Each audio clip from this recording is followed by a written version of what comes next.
Abusia me person that ye discuss beyond our 5 senses. Before I best start no, me person me bisa doctor say wa Africa nyina a few questions. Me pamucho wo. They are harmless questions. But here answers. Because what is confronting us no say ye ya dream say ye be pia not to be na say ye screw and ye loose boat bi a nia eba no time yansha ye bre ni be yehu a chense de yehu. Now me pese me bisa doctors na work Africa ni especially Ghana say me pa omucha wo eya omutumi ka kire ayarefo no ana patient na omoba omo ne say omo betimi de fasting, diet, nutrition, any exercise, treat yare bi ewo wiase. Na omo tumi ka kire nkrofo no nyina so say ayarefo ne say body ni ye so intelligent nti eno ankasa betimi ehili ne ho. Na ya omo tumi ka kire nkrofo ne say yare ewo wiase edi nipa nyina no ne fapem the insulin resistance ana. Me pese mi bisa so omo to me this treatment wey the man crofo e man crofo eti ase ana no say eno ane so omo gina ho no mo prescribing ye slave masters no omo eduro no omo di gu ye system ni mu wey ye question a me pese mi bisa all the doctors, do you people tell our people that fasting, exercise, nutrition and diet can heal the body? And also the intelligence of the body itself can heal itself? Do you tell people this? And now so say school na moko ni nyina moko school no na mo wia. And one say moko tena ho na mo prescribing ye slave masters in eduro. Edemaye. Nobody should come and talk to me about herbal medicine. Say omo nje ntum we. No. Herbal medicine was never there. Se wunim herbal medicine bia na wona na wanya 60 years no. Na onom a obetumi a kire wo comment section ni mu apart from say na ye di aduro ni bitua ni ye di bisa ni ye di bigu abenkwanduro ene ne ekeka eka ho no apart from say na ye way of life ena na ye medicine apart from say your ancestors no omu eat omu medicine no if there you feel say there was any herbal drug and a medicine na work at that time now you can write it in the comment section. So I ask all the schools, all the big books you read, at the end of what is there a reason why they detect sicknesses? And yare Ebola, HIV, even coronavirus, a lot of sicknesses, tuberculosis. Name them. They will bring these sicknesses here. Name them. Find the sicknesses out and give it name.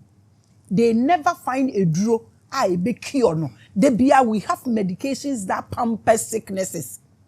Do we tell our people why we should pamper sicknesses instead of curing them? Can we think about this? We were here. They came to tell us that coconut oil is no good. They came to tell us that our local salt is no good because Emma Goita. Coconut oil, based on their own research, now they are saying that coconut oil a cool bacteria na e woni pada sani enum no nti de bia yemfa bi hohoro yenum. Omo say enchine na yedi no. Yede no e magoita nti sese ma yendi anu bium. Na omo bre ye enchine say yendi. Sambre no. Na empanimfo e na enya goita. Enda me ne wo ka say as young as 16 years or goita. Or BP, me pese me bisa say, bibia omu introduce the mayen no. Enfaswa ben, ene de breyen. Me pacha wo, sa omu introduce niyamana mayenya. Monso no investigations ben, ene ya moye. About it. And now we just accept, we just receive, and that's all. At the end ya moye. The way we are dying now. Any the way na ye ancestors no, omu. Ene njadowa akodoa atiegu yeso ewo krom ha no ehi na free eba ehwan na de all these highly processed foods no ene oils ya ye di wa ha in the name of yenie bie yenye sika no hwan na de ni nyina ba ha na omo de ba no ede ben research na mo amako school no mo ye de fa ebibifo eho ye frequency ni ye vibrations ho e de na mo ye de fa ho ansama accept ade no e de abakuro nim we nyina na make na ye questions na koma omo wo health system ni mu no any a doctor fo apaatar ni professors no bibisa mo said dia moasua ni nyina no mokosua book ni wie be ye doctors na mo prescribe ye slave masters na duro e de amaye eduro na mo prescribe ni nyina wo hospitals wo no how many out of eduro no e na omo ye wa Africa ha we a harmless question no like I said me here who your doctor now who you ready to sit with me I have 1 million questions to ask us who brought starch to us as Africans ye dua na ye di nyina no bohu se ne ye wo violet colors ne ade ewom we were eating our drugs who came to tell us said ye di ne nye who brought starch to us na hwan na de asichire kura be ma obibini nti before asichire be ba ne ye nidi ye education dodo send ye de man kola na ewo school no about health foundation ben and ye de ma ye ma no no matiase no ma ye careful with what they put in their mouth everything na eku obibini eye insulin resistance se sa niama ne nyadewa ne ba mutumi ka kire am say oh your body is intelligent you can heal it eating diet exercise can heal them anu ane say mo mpebre nti anu ane so mo ba ya mo binum na ma kire eduro na mo nka no kure nkire yen all the orthodox medicines na ye nom no ye papa ana ekunyen the way ye wu sesi na ye serious ye nananom hwe eja na omunya ansa na omu ewu sesi akola 16 years over blood pressure ememe ni nyina hu obia de no adwo omuntumi ya hwe nti no ema na omu so na se waye tro kan sa na omu atwa afa nchen because no time to waste because almost one year skin color ne ubibia ebeye besa all these are questions maybe some why all these things and now obiti baby our orchestrated plan be just to get through to our sinuses maybe so do we think about all these things and no be my nia maybe edi my nia maybe nom na wakati off your abilities spiritually and all these are questions I'm asking obi pese o limit yen ana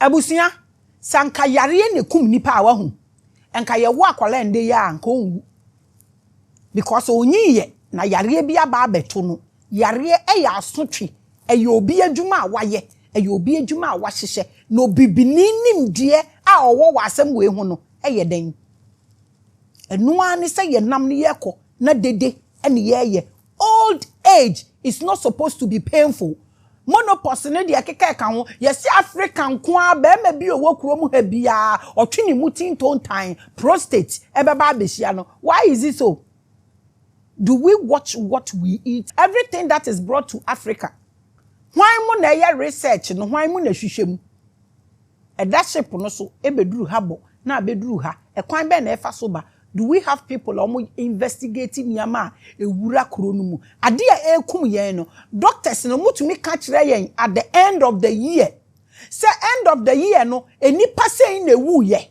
enkola ewo mu ye sei empanifo ewo mu ye sei ade ekum ni papa afi eye yare ewei na de enti a yare ewei ba ye nie nti se sa afi a ye simu ye mpese ye bewu bebredi a ye nye sei nti ye senya ye enkenye do we do them se monim se ebi omo ye na me na me fie kurase nti mente ya utumi send me nipa ne number we want to have a conversation with these people because some of our people are working for Dracos they will never stand for us hwe abusia se mo ama ya ndwen ye nyina ye ho na wodwen wo nko ho a eno enya abrabo me ka kire plane se ya ndwen ye nyina ye ho na wodwen wo nko ho a eno enya abrabo ede be ne niama strange esisi wo krom ha enkwala ewu ede na ekoso mo amosha mutu sa ekro na yetim ni ye nya okay pollution na ye so much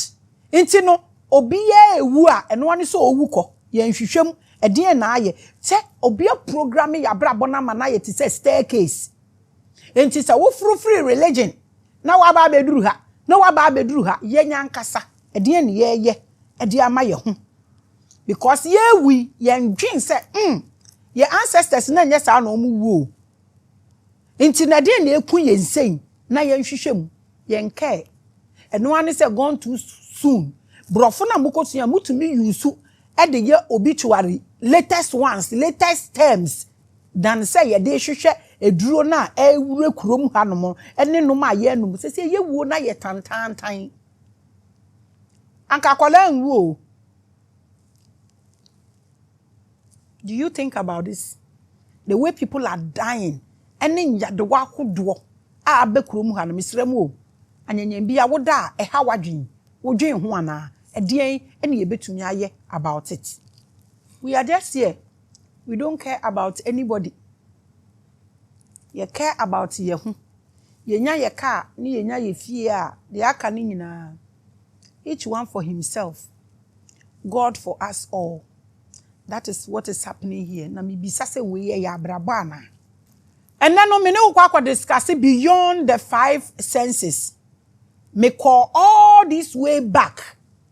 Na my mouth sa questions na what na say adwen ho. Because tie say yandwen baby aye wo sesi eno.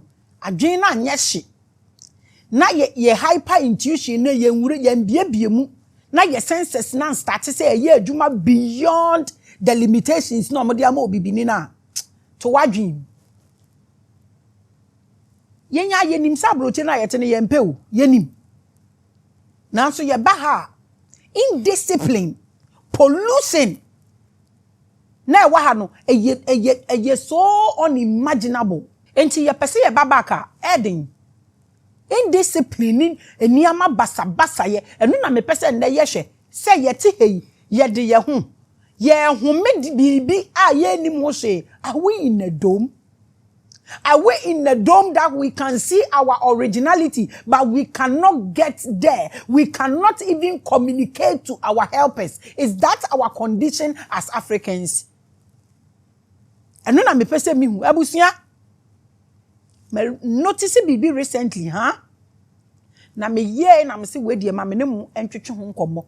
And no 5 senses no, we want to go beyond it because omoma ye bibia no mama ye din no mama ya giatum no mama ye limitation not because we accept everything and sit and go with it entino na obi atenase aye ni 50 years plan no dey reading today bia we are behind obi tro comment bi about the researcher or ye about cocoa na mom dey atu screen so na mahwe na me hwe din na me say some people are even running ahead of me o.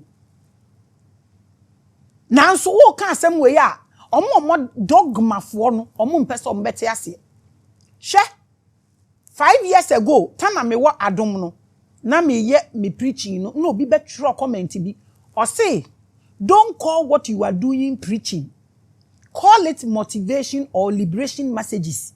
Ade we ache. There are people on this platform and they are ahead of me. I'm just sitting here and I may talk. And not just say me na minim bibia. But there are people who even know me more than I know myself on this platform. But they don't talk much. Now, senya na mibe who say your senses and also is being worked on. Into your ability spiritually. Into sa spirituality na ye de ye comedy no. Enye your fault. Bibi akoso ewo honso. Ekwa na me pese na me twi adwin nyina agina so because my baba who say se me bre na me nante saa na me ye adwuma saa na me ye mre na ebi wo hono ma me ho ye me basa me hu se me intuition no aye block na me pineal gland no so aye blocked nti eba ne saa all the messages na eba no me ntumi hold it. Then this thing quickly took my mind or say I make am natural. This is what you people are going through but you don't know nti quickly na me fa pen ni paper and na me try e de toso. What this means is that I struggle to get my divine senses activated when I am fatigued. And also say my brea. And also say me ho no fe me a. Makachiro bia. Say this year ya ye womi. Obia woten kran hatitiri. Steam me twice a day, a week. Steam it twice a week. Obubu nim tree na. Now the achen so shinimu. Now the blanket na to so. Ba for man. Now the irashim. Now the manashim. You people should do this twice a week because omo mountain podium mo say dear ben for over 100 times. Eka try and say yenshe nose mask. Baby a coronavirus no koye no. Omo ntumi a mountain podium twice. An can't try baby a koye. Me can't throw plane. Said your malaria ba ye beka akromu ha. Said your asthma ba ye beka ha. Said your diabetes ba ye beka ha. Said your HIV ba ye beka ha. Said your malaria ba ye beka ha. Said your typhoid ba ye beka ha no. Me ma what to si play mua. Se coronavirus no so abeka ha wa ha. Yes, smart. Na go beyond your that 5 senses limitation no mo de ato ya dwene mu no. So we are able to save ourselves and save our generation no. Abusuya. Me be hu se wo ye mre a wo senses na entumi capture esom kra ebejai. Anytime we suffer from a cold or fever that causes our sinus to be blocked, it suddenly locks us out of our usual hyper intuitive nature. Yare ya obie ni wono a o yare a otumi control bibia another dangerous thing na maka kire no obie nhwe ho. I don't know why you should be a pastor. Now what na ma yare na ba ansa wakobon pa ya manipa ne se ne ho nto no. How many churches and omo ka kire ye nkrofo no how to eat, what to eat and what not to eat? If we care about souls, we should let the people know that you are what you eat. Education there is zero when it comes to Africans. Obi ane nam ne baby and na obi ye de ope. Akesesem and obibini ete hwono mo a. Oh yeah. I ask myself an important question. So what if someone wants to manipulate us into getting obsessed with this material world? Just like I told you last week.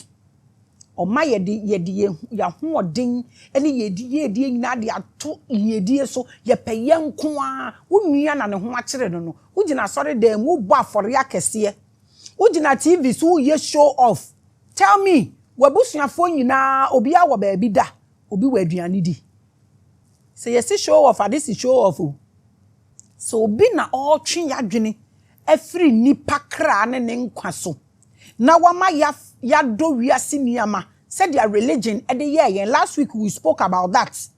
So obi ena etwen ya adwen agina say niama no so to say material things just like religion has done. They can actually use the air we breathe to manipulate our supernatural senses ana. Can they also do that? So obi twen ya adwen distract yen from ade say ye I mean our higher consciousness so a. Can they also limit us in this manner also? If someone can control how our sinuses function, they can control our minds, senses, and super abilities. Is this possible? And ye possible say ye human from a boni biana. So nipa yarea or control will be so. Because who yare wow body nimpo ni control was a day now between your control. In yadwa ye hui, any ndra ye nom, any ndiania ye, and also so another agenda na. Should we worry? Should we think about this? And I say, ni na ye, Maame kra, ni na ye, ma. Ah, yen fa sa na abusuya aya no how no doso abusuya yen dwe ho ana me bisa se eniama ben e na ekoso wo wiem. Do we check all the spiritual people me bisa mo check wiem no bibi pete yen so ono wili ana nti aeroplane etu bebrebe wo kromu ye ekwa nyina enja hwe se kitchen kra ye de chimney ahye ho se ntwe mframa eniama efa. In fact, mo catch ye mo ma ye records about bibi e koso wo wiem ana. Nkrofo na no mo ye weather forecast ni sa na no mo da so ye. Ana lawu. Hey! Africa, Ghana there. Oh, it's so nice. Anything goes.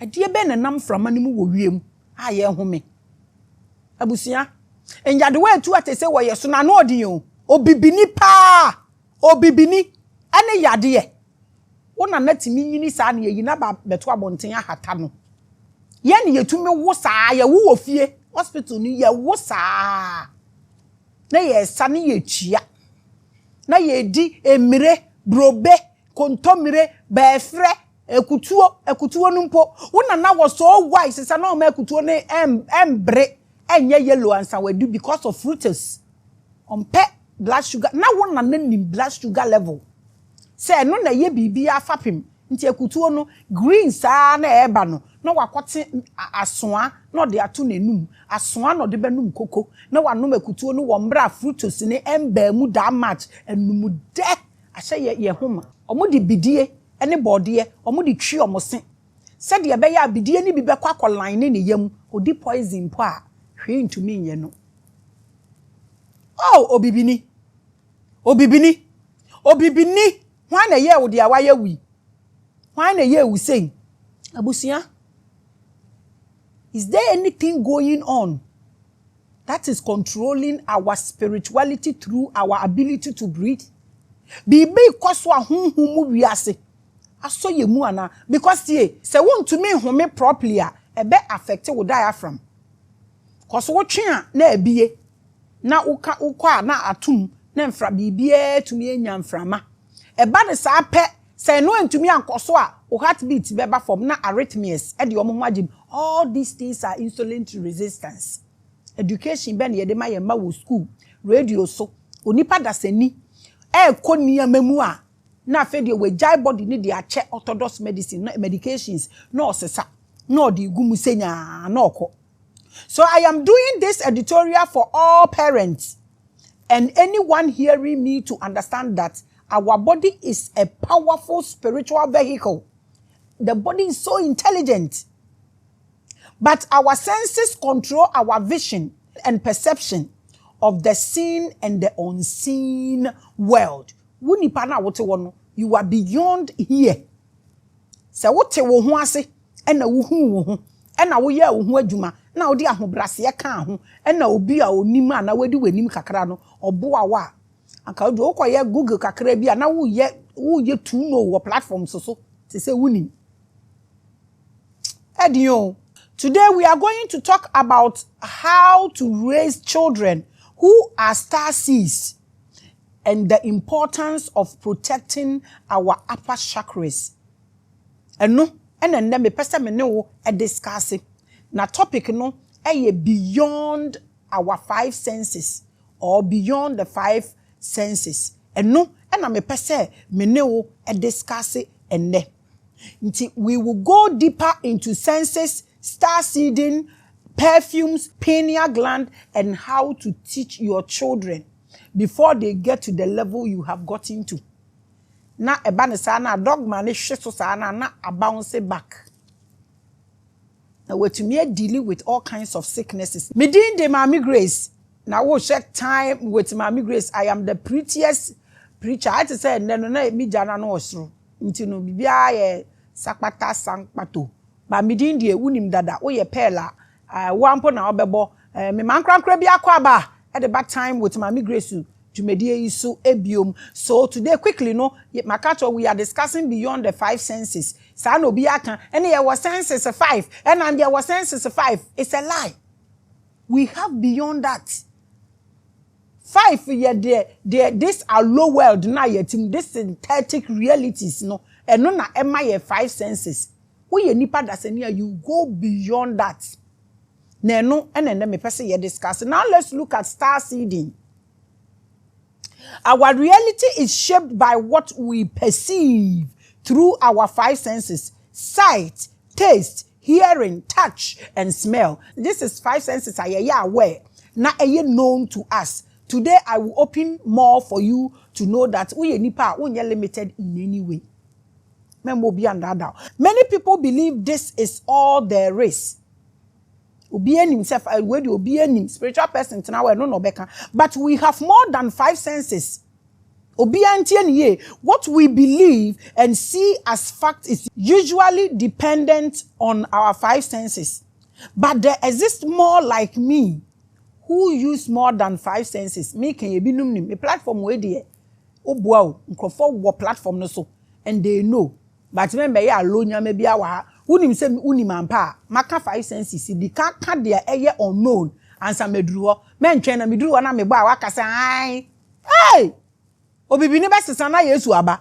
The synthetic realities and illusions of the world are not what all of us see. But omo person mo kire and say no pe na ewo ho. Working on this is what is called enlightenment. When you realize that these synthetic realities, new rules, new regulations, if you decide to break it and go beyond it, that is what shows that as an African, you are heading towards an ascension. And when ascension becomes a priority for you as an African, and a liberation, any enlightenment, some of us were born with special abilities, which is simply our ability to sense beyond the five senses. And until I'm saying about MBA na so no ntie me ye. Hwe abofra na wa ba wiase no till 7 no okita ni bibia complete o. This synthetic issues is not his issues. And omo aya kodru level say there school is by force and panier is by force. Say one wo ba panier school on to me nko. Akola na nko school so a omo mayate asese obi anko school kra onye relevant e wo society ni mu nti no ye pia omukọ na education na start awe omo wo ho ewe omo wo ho stress omo na depress omo brain na ye disenya meche se ye nam na ye nya ye yi ye ho madi na ye sese niyama edigum. The reason why this editorial targets young children is that some children are born star seeds. Some crofo way omo maame no mo nti omo aseda de bi omo maame no eni omo ewo problem wo omo dogma no ho obenyane akola ne force besin yanko asori akola ne say Sunday pe ne yakọ asori me nko maame no ne ba chese ne ba ne di ombu ade. Some children are born with special senses and abilities to know and feel things beyond their normal five senses. Sankola we no omo no omo maame ne omo ngri. Ne maame eja aware no wakofa boy abafie ho. Or the boy ni do fear or boyfriend ni do fear na kola ne say I don't like this man. Don't let this man come here again. Kola no mo abrochen dey omo opportunity to say their mind. No mo wo Ghana ne dey nka before obeka wie ni ahwe wani so. Wo besu ada afam. Akolane say, Mommy, I don't like this guy. Manin ko or you say, what's the sometimes they sense more than you can. Now with your obana befio, na akolani su kachira will say, me I don't like this woman. Won't ye now the omaba when ne dia wabra boyo. Monka ni bebre mo amushem ni bebre monka afutu obi a mo ma mo fo so omususa.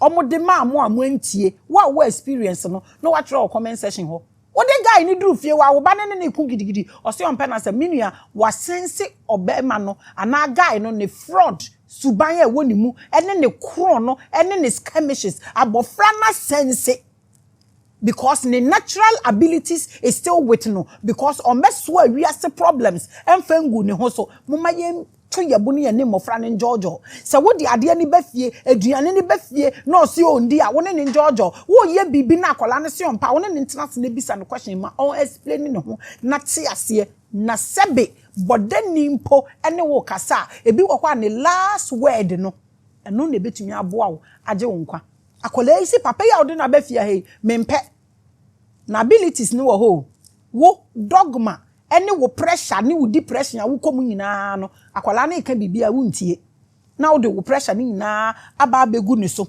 The truth is that we are all special. This extra senses abilities that allows us to perceive more than others is available to everyone. Ade American ebi wo ho mani pa bia ye wo obi ade biba na ye dia ye kom eni niam e confront yen eno na ye a block sa niam we nti nye nipa ba ko no wo enye me nko ana me wo ebi wo obi amu. So the question is, why do some people have this while most only experience life through the five senses? Adentia ene nipa ne bi ewo all these things no na nso so ebi no ma ye limited o ma ye static ewo just the five senses no ho adenti na ye etumi ba so e ba ne saa because one kasa aware ya e disturb you ni why we tie se mo ye couples ade we koso bebre mo ye couples na mo wo ho no mo a na se wo yire essence better let your wife lead unye kotobenku se wo your oba na se wo kunu no se bio kafra facha me oni hwe wo na wo kɔ na wo de aduane besi a table no so na se ne senses no ana ne senses ne ye higher than yours allow that person to lead because omo no mutumi hu ade ne from the bottom to the beginning so wo hu ade no se ye yes aniama wo ya ebeboa yen nanso so Africa de wo ware a wo kunu na ese o control fie ho ne de obeka na ewom ti obema ni tiri no esisi kwa na hwe ni hwe enye obi o wo sika bia na onim nyansa hu maka a man be very smart me say so yire ni me a wo bedane oba na madane be ma it doesn't mean say wo ye kotobenku it's because my senses are so high e betumi sense 5 years hwe this episode that I'm treating with you and the one wo diary atrotum 5 years to come ko play this episode na cha say asema maka ba kokora ebe me say e wo de ekoto ni mu a it's because my senses are high into me perceive answer ne beba no kora no na mehu do you remember this year early this year me catch us this year nkola abewu bebre enti mo ma ye ni nkwa ye ma no se mo hu ni eko it's not that I'm proud of it no me if a soul is lost and I'm missing and now is destroyed and me medjuma na me ye useless because I'm not preaching anything to anybody. I'm preaching yourself, the soul inside of you, to you. Say keep it, don't donate it. Inti say so bi ho ba asema ma me nye powerful. Inti me nka wei emfa nhye me ho anuonyam say me ye powerful. Inti no say ade no oni onipa ne nam wo ye adwuma wo na wo du sika bae or ye girl ote wo store no mu a oka bibi anya abotre na tie. Na sika ehu beyond me can't plane. Everyone is supposed to have these extra abilities. But the food we eat, the media we are tuned into, lifestyle, language, education, music, and drugs tend to block these abilities in so many of us. Abrabona ye komuno, eno na blocking crofo bebre omo senses. Before episode nebe kwa wiye no, o ba me wo gift for no. Na wonso awanyi so wonso de abetumi aye no ebi akakra betumi no me de bema wo. Niama mebu boss yi inyadewa uhu nyina ha e na firi ba. People come and go without having anything supernatural in terms of their senses. Nipa ni biba omo ne nam ha fefre sa omo ntumi akwa anything no omo ewu omo wu ana nkrofo we mu asan reincarnate no waba ha no obey slave how the slavery thing we are talking about na your categories o wo for say abrofo no omo beto ye nko no nko a ye wo say wo te ya wo freedom and justice be honest freedom and ye adwuma mpo na justice na beto aso am fancy ya no ma meche me people come and go omo sense she to access our higher senses we need to understand our bodies better. What wo body kura won te ase obi tumi bisa say eden ne de na mindi se me pese me ya waking eden ne de na menye if you don't know what you have to eat and what you don't have to eat men start hwe kura na te say who they will fool you because you don't know what to eat and what not to eat inti who nim say wudi gari a okokoso hwehwe unti gari nye ma you don't understand the language of your own body and you serious because so huna o libido kwasoro na wo pese we asa wote anaya bebisa me emanu before mo menstruation ebi mu de before ebi de ne after sa de ne ba na se wo pese wo ye we honey ni ade na unya wo golden balls na me ma no sinyo mo blue balls na aya bebisa me say if you can feel that feeling now you come and ask me say ede na mundi mama spirituality ni nye so cheap like that. You don't know what to eat and what not to eat. It's serious. Ignorance about our anatomy limits our spiritual growth. Sa wo ho no mo na untumi hu body na hu the way wakoma abiti you don't understand now wo shall around you now you can't sense nothing. And yet one of the most important areas about our body that influence our star seed abilities and give us good senses is our sinuses. What we eat, what we drink, what we breathe affects our sinuses. Listen, with sinuses esaya uni ahoden obi a wo breath ekate do re mi fa sol la ti do. So won't to me nye way. Won't to me nye way who get time with Maame Grace. Listen, that is why when they are doing meditation, they say breathe in, breathe out. They are working on the sinuses. They call it the tube or the road of life and death. Sani amatu ina omunam road no. Inti sinuses are very important. Na ye bie and yato a lot of things actually. Sorry dem ho nipa na ye packed and almost so fan and almost so air condition. And almost an ye de and a windows to cry be mukram be windows is say and almost ho na gata na ewo gate sorry dan na anim ho no omuntimu na ebon na afra na omugu asori dem ho killing themselves in the name of worshiping God. Their sinuses are blocked. You are dead. Edi na ya wudi ebi didi o. Se wo kunu anya sika your body is what will keep your husband into there the sika no na di bibia mobility nka ho oti air conditioning mu otena car mu odu adwuma mu oti air conditioning mu owi a wasan betena air conditioning mu wo car nim na wasan abafie obedu na maid servant anu aduane na wadi awie na waso air condition na watena ho na wakoda wote wa na wo si wo kunu fa call ne ade. So one kasa uma mobility be part of you. Who can only time or cover body nisi so. Someone say more yes surgery say bi mu kuro ntumi. Maame bia na asem we dey sorry. Okoye a tummy tag na omo wire fi so omo be ma ni furuma. Who ye onipa unye wi so wada ne osoro abofo ni furuma. Wey mobility is very important. So kunu wo sika na wo ye housewife hallelujah. Who twitwi chance ho a na wa squat na wo di twitwi. All these things we don't tell people in the church. Ye so ani ye condemn surgery. Oh, me a critical thinker, an open-minded person. I'm not against surgery, but so when you're 40, 45 now, so all these things, be careful because at that time your collagen level and everything about you, body ni grown is going low. You don't put yourself under certain stress. You will be miserable.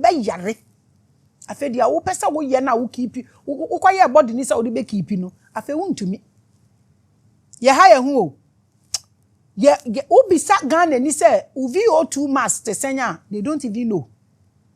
We don't care.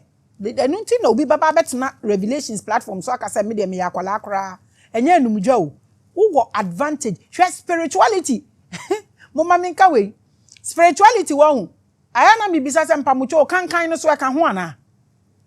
No hard feelings so. The other day na me can say ebi mu na ase fi ni ade no.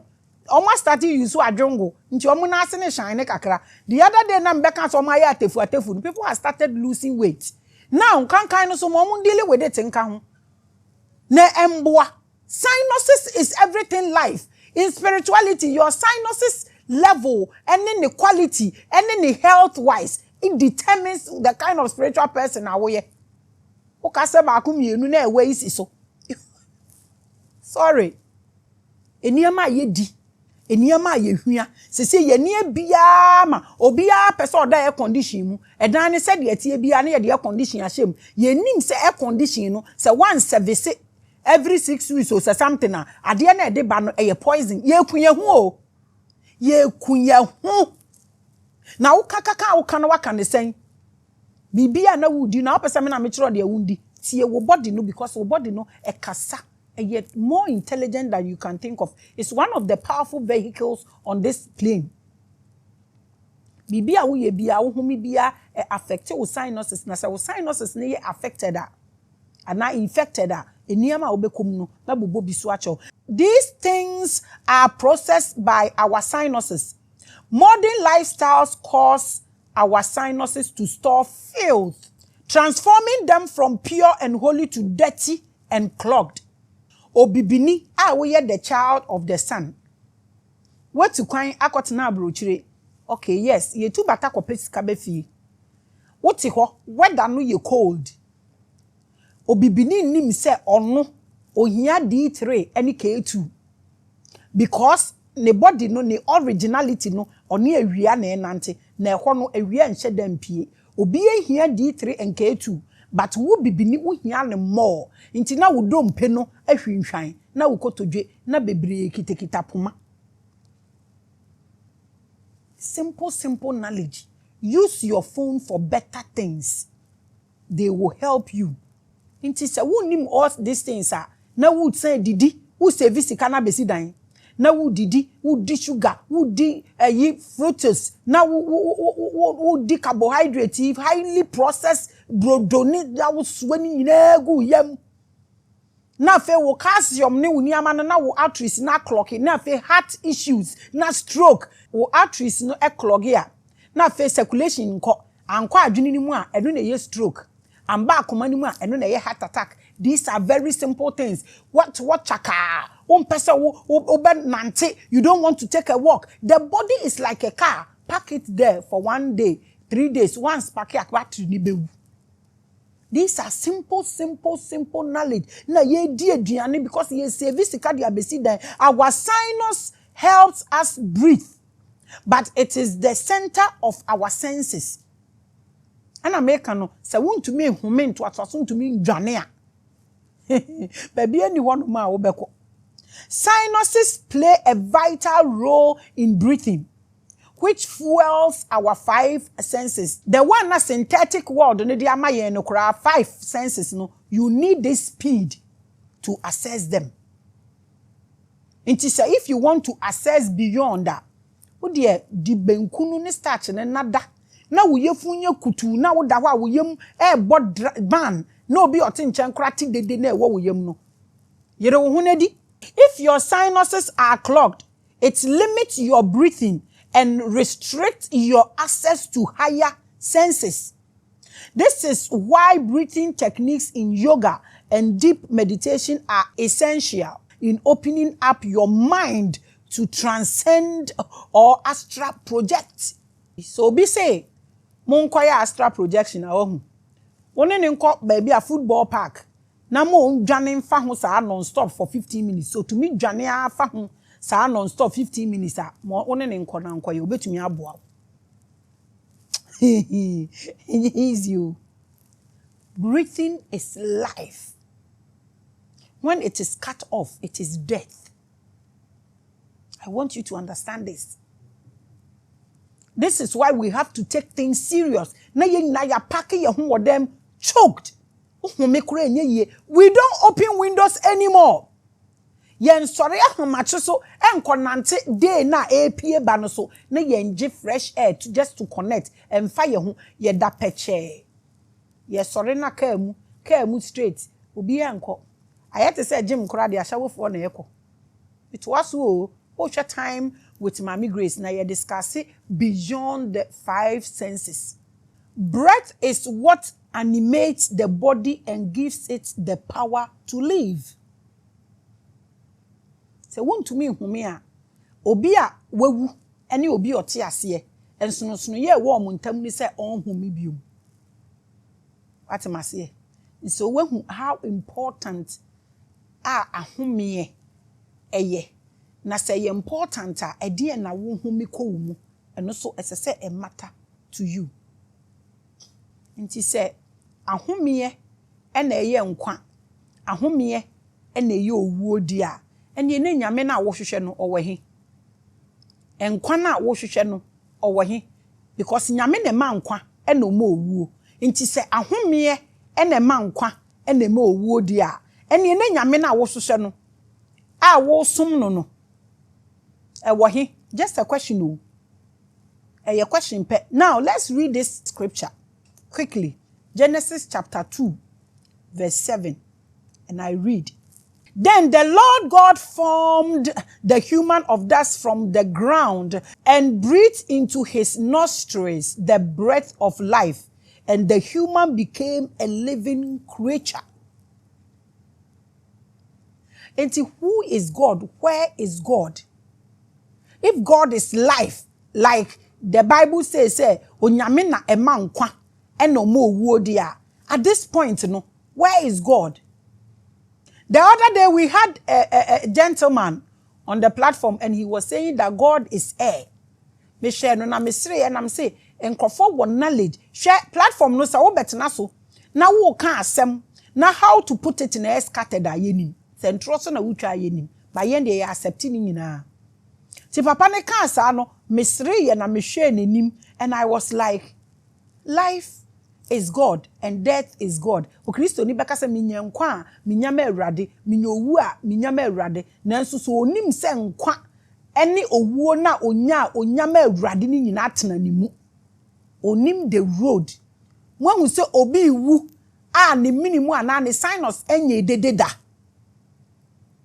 We have to come so low so we are able to learn simple things so we can stop disturbing God or whoever. Breathing is the fuel for our senses.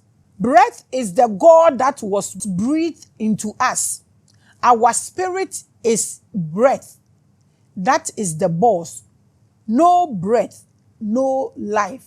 So where is life and where is God? If God is life, or say home nkwa home edigu onipa mu emo nipa be ye okrate asefo enu na me read amount Genesis chapter 2 verse 7. This is it. Eno medical di amount. I told you last week. Said the Bible is a dangerous book. If you don't have the keys, don't go close. It is a card. They play it like chess. So if you don't have the ability to play it, you better sit behind. It's not for jokers. If you breathe properly, you can access part of your brain that activates higher senses. Poor breathing caused by clogged sinuses restrict your energy to power only the basic 5 senses. Your ability to breathe correctly and access all parts of your brain opens up extra senses beyond the normal 5 senses. Eye Ghana for na eni abotre. Me the things some of the things I do are enye spirituality me catch plain say eye knowledge. Omo amene omo ye BPA some ehu eye knowledge enye spirituality na nka sebe omo a omo wo asma ne sa niama na ahome ye difficult ma omo no won se ba bi wo ho a omo nko because they omo benya attack. Utumi ko baabi aba omo ye limited mirika bi wo ho a ye ntumi mo muntu activities bi wo ho a ye mo muntu. What do you call that? A limitation of the sinuses. Inti anka these things no we deal with them so easy, but ye can say na ye Bible nim say we have to go beyond that 5 senses no. Inti no bi o ka kire Job say aso wa frɛ awia aka kire na de on fambra. How do you call awia? You have to go beyond the normal synthetic 5 senses before you can talk to the sun. To use your extra senses means you see beyond the normal eye. Mama office what no. You turn our metna and I have a corner fi kwan so ba ye ni sa time no. Tuna wa ni ewura wu platform no crowd tuna so ni ewura wu ni ebisa questions. You hear beyond the normal ears. You feel beyond the normal touch, and you taste and smell beyond the ordinary. Anyone who controls your food, your air, and your culture can control your weather. Africans' biggest problem. Nothing is under our control. Who are those controlling all these things? That is the reason why we are limited. Because we operate only with the synthetic 5 senses created for us. That is what will limit every black man. You cannot see beyond what they want you to see or know. So obi na control all these things, you know. Edema wa. wankasa wonde wo ho ena de na nipa na control no so wo home na wo home so a wo homye ne be ye limited wo homye ne ye limited a even the 5 synthetic senses don't to mean control now what be control the one beyond you. This is our problem.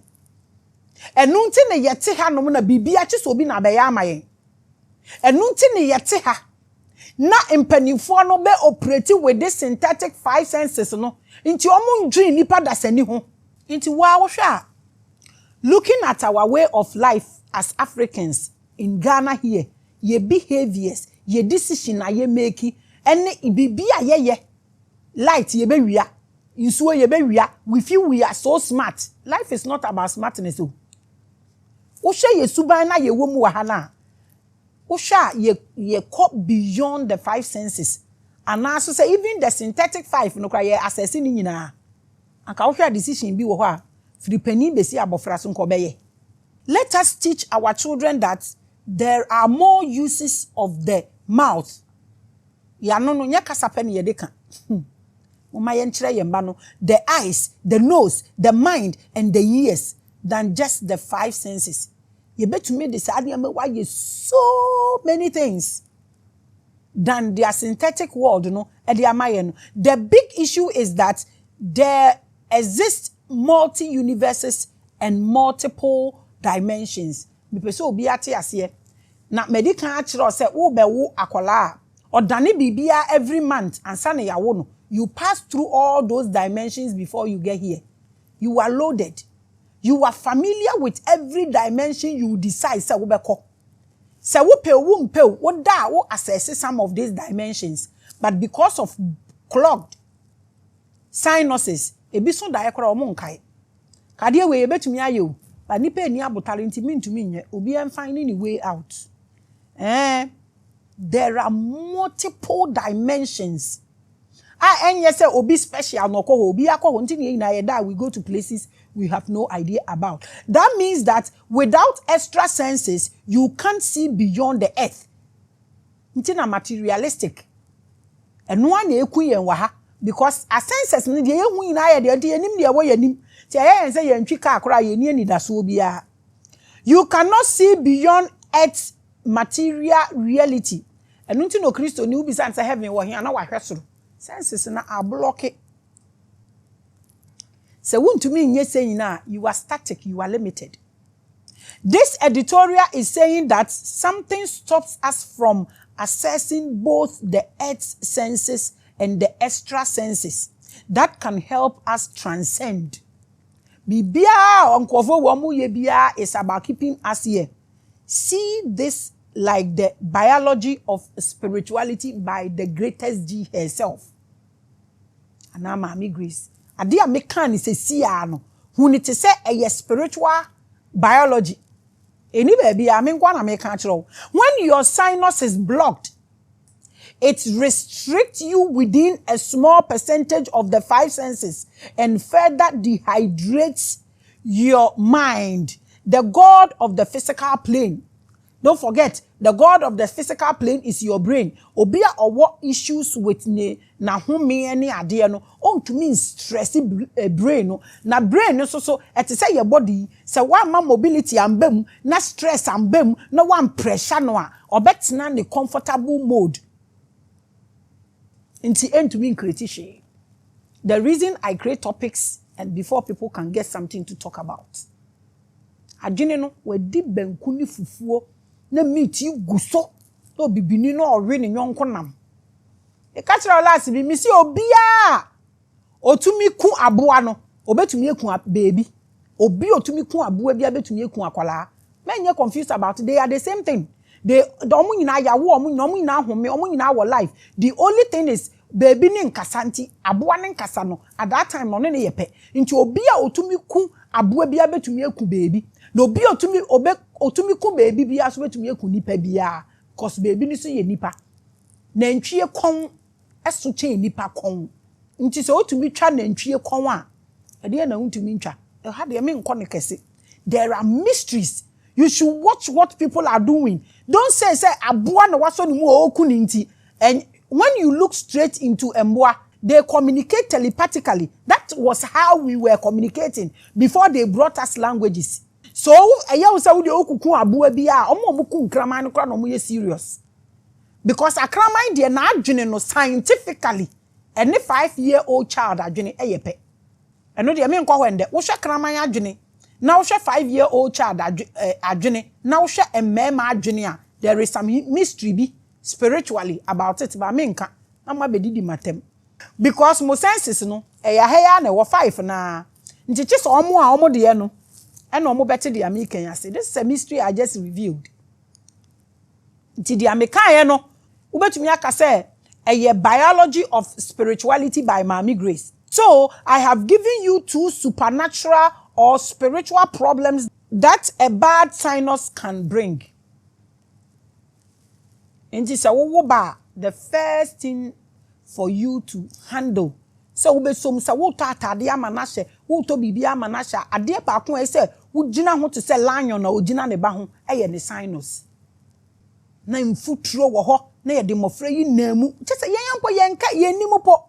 How do we help these children? It restricts you from having breath, which is the fuel of life, and your mind becomes carnal.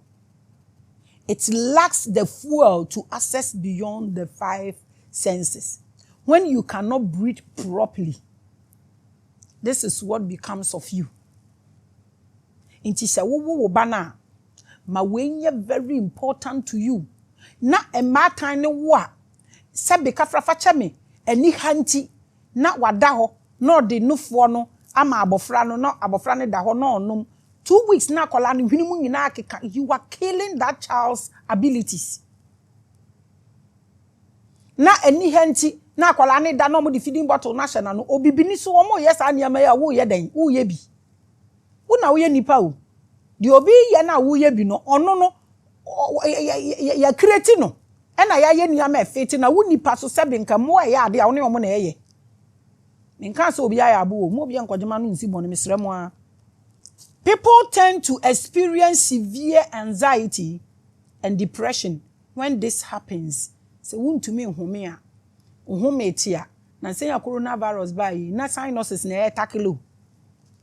Me coronavirus no say so mu kwa me kire wade obebo ni jafhwem na afi wo na ekọ.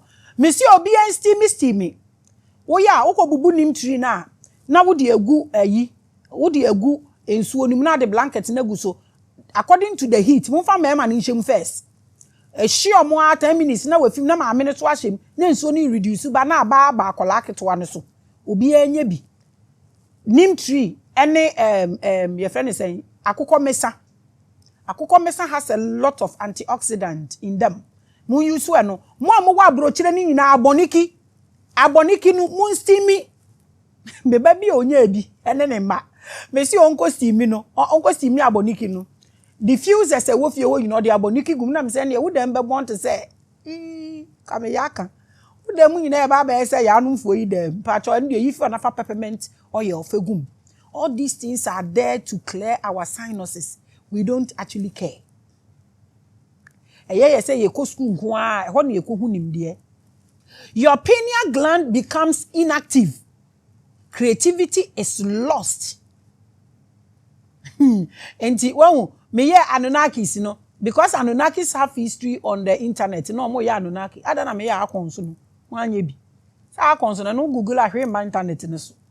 Ti ko wuremu na bra na beka ne hwe. Udwane. It becomes very difficult for someone like that to know the difference between truth and fact. Obi a ontumi enhome yiye no. Ade a me ka na ya correct no. Menka emfe ntwi obi anim nti obi antwema no nsi bone because I am that one person and no matter how low I want I believe in you nti ye ka na ya solve ye nka mfe ntwi obi anim na obi anim se obi a ontumi nhumi yie ne a lot of things kra ye ma no enye na se wontumi nhumi yie bebre a wontumi assess e be di se obehu truth and fact na himfa na wuhu sa ankrofo we wo pa. Fraternity ben ena hu omo a omo nche dan nin truth ne fact. Believe nko amonfa. In all spiritual circles, Breathing is the key to entering into deeper realms. Because when you'll be able to be breathing here, you cannot even hold your silver cord. And we another topic for another day. Your true physical and spiritual identity is tied to your breath. The way I will home, one say, oh, kasampo na say, oh, okay, I will home no, so.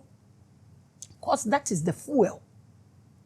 And from ano, and a young qua, and no ya hoarding, and no ye nyame, and no ye life, and no ye bibia.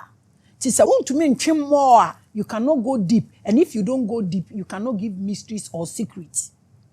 Focus on your breathing to connect with your higher self. Share, mobility is important.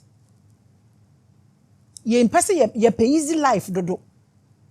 Mbai wano, me call gym na mi hu omo. So now when I go to the gym, they feel say me your mate, me say, hey, one more warning na me enu bi pe na me ntumi hu omo. Laziness no or ya ade ketewa bi no wafa ne phone. Or ya ade ketewa bi no wafa ne phone. Not na ho ontumi mfa hwe. Me hwe omo saa na nkola nketenke to ma hojo owo ba ko na ne honam na ajagaya. Ukunu twempe na wusu. This is the thing. So one hwe wo body so a why you pacha want to mean and dream straight and na maka kire no na want to me and dream straight want to me one and keep your body in shape wo be pecha wo ye pecha want to me dream straight want to me and dream straight want to me contribute to husband's riches and our wealth and the company or be me bia pobo onim nyansa ho or de ade ne be two table no so pak na wa kire no one be can tell us what do you bring to the table catch say I bring wisdom. Legs ni open they say it can be open anywhere. Real things are what the men are taking. Will be they will play with it, but they will take wisdom to the house. Omo nya damp sao. Guys here omo tie kono. Remember omo na nam hwe. Poor sinus health restricts your breathing, impacting your ability to access higher senses. Limited. We must teach our children proper ways to cleanse their sinuses, rejuvenate the mind, fuel their pineal, and activate or maintain their star seed abilities. Mama yenchire nkwala no ade we obi bisa say how do we do this? So if breathing is what empowers all the five senses, it means proper breathing can activate an unknown senses beyond the senses we know. You are limited if you only operate within five senses. And no, you're synthetic. This operation is what is eating Africans up. As if there is a dome. We cannot access higher senses to break that dome. Na yesheha. Na yehu chire yen. Na yen to me hume. Yeni ehu ye originality. Yeni hu niyama yewo. So yen to me assess it. Because we are limited when it comes to senses. Our sinuses are sick, loose, and dirty. We and the problem Africans how do we escape this? Adia meka ye ewo mo Bible ni mo said there is a dome but limitation ti uhu nia eye wodea uhu ade ese wo ye uhu ade ese wo fa ba wontumi nkoho uhu creator no nenso kasapa onte because there is a dome ewo Bible no Bible anka o se wani behu keena nanso wona insi ho na this is what they were talking to you about sinuses and senses. Conscious people sense beyond the five senses, and these are all in the sinus area. That is the higher chakra, the God chakra. And no as obi endru ho a na obi dru ho no oye na eboro ne so no ntiase out of jealousy or say you too known. It's not easy to access and acquire or download this kind of messages and give for your people. It's not easy even to put your people and your continent before you. It's not easy. It comes with a lot of love. And stand away to me, yes, we see a lot of people opening platforms in the ecosystem to balance on social media. To survive on social media, it's not about what you have. It's about your energy and your auras. I'm telling you. And you joke. Nkrofo na advert so mononom ne enko. Let's help our children to cleanse their sinuses, clean air outdoor activities and avoiding chemicals. Drinking water, especially distilled water, helps flush out toxins and hydrate the brain. Mama yenhwe we yie, nkwala mama yani enko omo na drink no egu plastic mu na omo de ahedwa na awia aboso na omo akoto fi awia nimu how many days edi wo ho we don't care ye koto ane ye de akoshe fridge ma freeze na ye de abegina traffic mu na ya ton na ya nto a edi freeze no na ya sign de akoshe fridge nimu. Look at how poisonous abeye na onipa enum e de iko ne yam ya sema emobo ye pesika sika na ye pe na ye pe ye nke de ye nua bekom ti ade na prokra obeton ya sem na ye mobo obi ani abi obi aso air condition. As your sinuses clear, you will notice improvement in your senses, creativity and overall awareness. Once your sinuses are cleared and improved, you will experience an evolution of your 5 senses.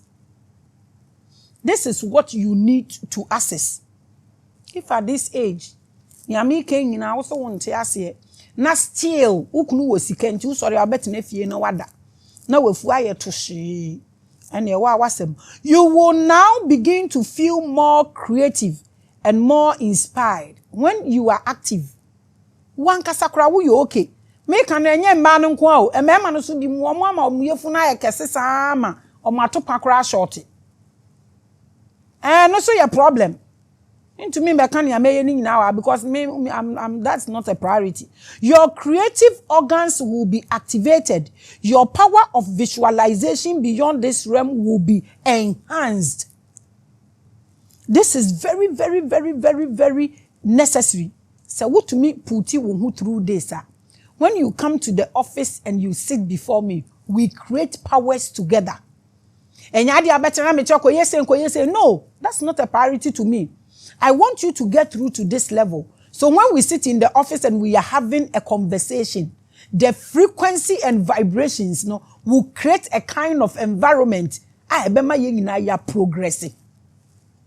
When they are very, very important to me. Now let's look at perfumes and pineal gland. I'm sure you have heard that angels love certain expensive perfumes. If we've had people on the platform, omo buy, omo say, omo frame weti akwa bino, papa bino. Osi ofre abweti ane yeni ne di nkomo abweti me betina na abweti kachem so owo fa enti ontu mi ne wo fa what is where we are brag ni ene yenka say perfumes ahodo na o sane. You can actually ask those spiritual people no omo frefre nyama no no bisa omo the kind of perfumes they use, the influence it has on you and then your pineal gland. In fact, perfume ben now connected with. Do you do more of essential oils or you do more of perfumes? Yes, what's your favorite fragrance? What incense do you connect with? To natural comment section. This simply goes to justify that certain perfumes affect your sinuses or what you breathe, which gets your senses to be enhanced to see certain entities. Tina mi bisa asasa akan kind no spirituality ho ana. Yeah, the way I see spirituality no, next level. Do you have to look like pain before you become a genuine spiritualist? Kan sir. Spiritualists who call entities use powerful perfumes. You can go and ask them one by one and give me the perfumes and artificial scents are processed by your sinuses. They program our sinuses to activate our pineal gland to have senses over specific realms. To see those angels and extra dimensional entities, you must know the fragrance are all connected with. Obi oni mi bi eni me perfumes, they are like somebody's boutique. Oh boy. me too crime to me shop perfumes, a whole suitcase. Yen kan ya nimu. Na dey baby ya boy bra bedu sanka enye nyame a. E ka nya consciousness anka sisi nka ye bibia bi. Abobra o. Towo. What chuni ye? What chuni tomodade? I told me that bomo. That time and easy. Nipa bro. Ah, you know my name oh. Now need me story. Stone boy in a car. Inti perfumes, essential oils. Essential oils. Okay, no makoto sawen. Essential oil can be put on your eyes, nose, and ears if they are pure essential oils. Men koto the isi one no more de chemicals egumuno. Na umbewu fan sheme. I me makatro se me nye bola stuff. I do real stuff. I be mindful of what you breathe in and avoid adding toxins to your sinuses. I mean, kind minim se kan hu bia. Know what perfume affects your sinuses negatively and what is healthy for you. Ye obi wo ni spray no do spray obenwa obi nim say me call hospital I say me spray we obi nim say me connect with we anadwo me da me fa we ni spray me da me dress you me si me nim ade ba beto me anadwo de bia no mo be ma me so na maka na mami onam we oda anadwo ase nti me da me dress you me spray me hu bibia hwe I nice jean string so that me bibia me na obefa me a obada kashi lie me. Oh, share time with Mommy Grace. I to me dress you. Minim da me wu. Me wu basa like that. It's me da. My dress come and me spray me ho. I tie me hair nicely. Very very important. For children, avoid using powerful perfumes on them so it doesn't affect their sinuses. But essential oils. Now teach your children this. Men nye perfume bu a perfume odi gu ne ho no de listen abrofo no ma ye wild o endre ya na yesi dochefo aye nkraman perfume no obi to obi fi Paris de bre boba omu for perfume be and spray omo but they have everything they check all these things it is only obibi na perfume no kroto ma ne ho to bi ma ne ba tulale you know de egu ne ho ne nkola na ihwinti na egu ne ho no de ko check she. Oh my God. Now teach your children this for me. Me catch them say every month, my children episode. So add this for me. Teach them this. Spend money on them. They are what you eat, drink, and breathe. Stop saving the money for a house. Now, besi wo dan no kura wie na nkwala ne be yini ba bia dan ni so mo se o mo mpe. E dan kakraka na agbo wo nko aso. Na bi a wo beduru ayi stay hall kweli. Ukotojo so ha wa fe wuduru ase ya wa. Wotena konya. Fa we bra me. 3 days now nsi so roda. Ne kura ne sen. They must be aware of the environment and take steps to maintain their body's health. Enye by force said they wo ye no, obanso nye bi. Let the children be. Learn them, know them, groom them, so their abilities will naturally grow with them. Memfa wo pressure ne ne wakomu nko akola no so. Ensesa akola ne bobre. They should regularly cleanse their sinuses to enhance their senses and spiritual well-being. This is for the children. Great sinuses health gives higher spiritual access. Munche enkwala ne side no ema me papa me sremwa ho brase ekwan so. Do this for these children. Who sakola no or you be otanya colder. How I wish you be peppermint oil.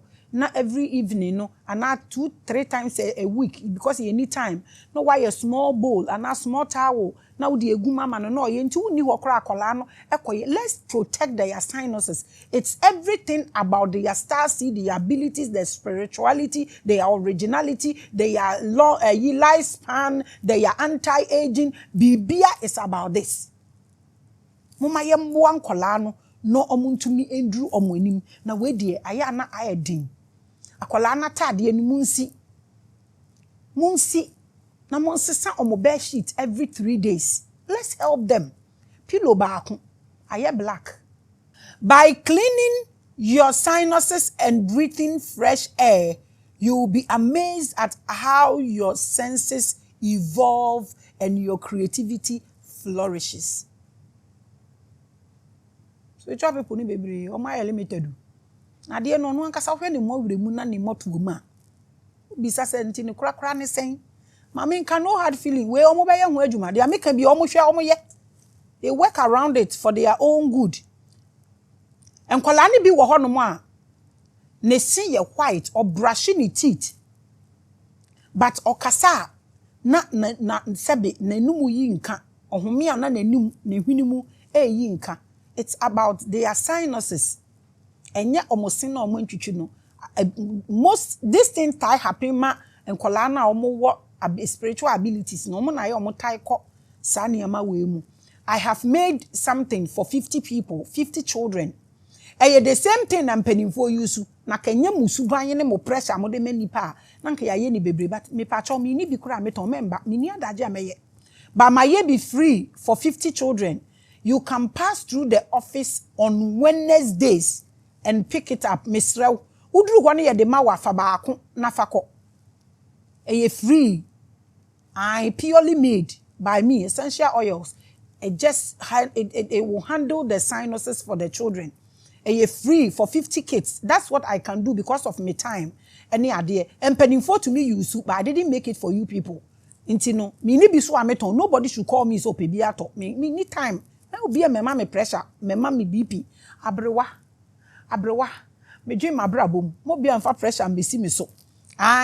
Seriously, I have grown with grace. Inti me mpeso obi ade pressure besi me so na me nya BP na me please. So it's for the kids, 50 children. You can pass through the office. Mpacho man kase be hume. Udru ho no mo de mawa o peke ba ko na wo ko mo ma yenye ladies and gentlemen. I am be peke 5 wo ho na fe wo be kun tokwa. Wo be do reception ho no na esi wo ba wo so wo be fa sinuses ade no for wo ba because of was a problem no. Na wa fa ba ko kama na wo ko no wahala, no problem.